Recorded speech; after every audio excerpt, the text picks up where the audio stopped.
next time I returned, most likely, he would be. Visiting had grown harder over the years, and I'd missed so much already. I didn't want to miss any more, which was why this would probably be my last deployment. I wasn't planning on re-enlisting when the time came. I hadn't shared this with my family yet, but I knew they'd be happy to know I'd be coming home soon to stay. I stepped back a little further and offered my father a nod, getting the same in return, before turning around to find my two best friends waiting for me. Rhett and Maddison. My people. My family. We were and had been a trio for as long as I could remember, riding horses and ATVs through the fields and swimming down by the lake behind Reed and Corey's house. We'd tease Mad with worms while fishing in that same lake, and after a while she no longer feared them. Hell, she'd pick up a snake now out of the field, as long as it wasn't a poisonous kind, and hold it out for us to see. The girl was a trooper. Rhett climbed up into the front seat of his truck, and I threw my arm over Maddison's shoulder and dragged her around to the opposite side with me. I didn't try to help her when she climbed up through the passenger side, because Mad didn't like to be treated like a girl. The thing was, she was a woman now, and yeah, I'd noticed the changes in her. She'd grown into her own, finding it harder to blend in with the guys because she was a beauty. Men noticed. Damn, I noticed, and it felt wrong, but also right. The long, dark hair, killer dark brown eyes, and big, beautiful smile. I was a guy, and that shit triggered something. I also hid it well because, again, it was Mad. She slid in and positioned herself in the center of the bench seat, buckling herself in as I joined them.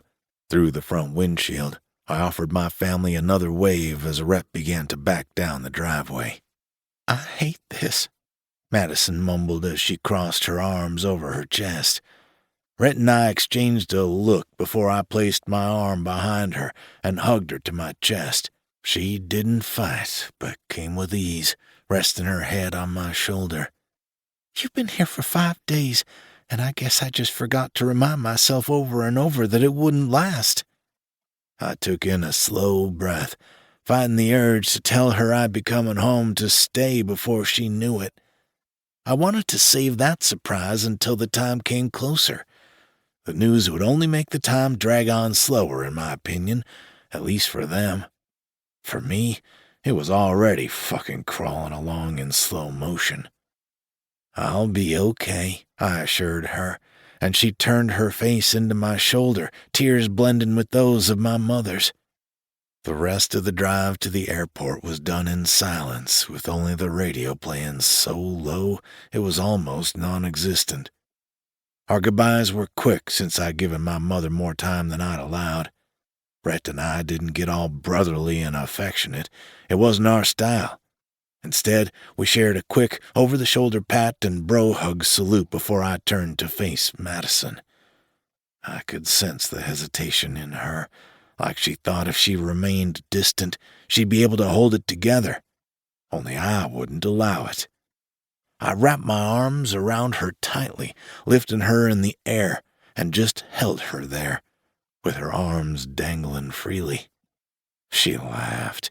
"You big brute, put me down." Trying to act as though she truly wanted me to, she wiggled in my hold, giving my back a few gentle taps. When she knew I wasn't going to give in, she hugged me in return. "I love you, you big knucklehead." Her words made my chest tighten. "I love you too," I said before kissing her temple. "You'd better email me and send some of those goodie boxes like you did before." "Oreos?" "And Reese's," I added, and she laughed. "You and your peanut butter." We remained like that for a few short minutes, then I lowered her to the ground. Seeing her smile now was much better than the tears of earlier. "I'll miss you guys." I'd miss everyone, just as I had every single day since I joined the Army.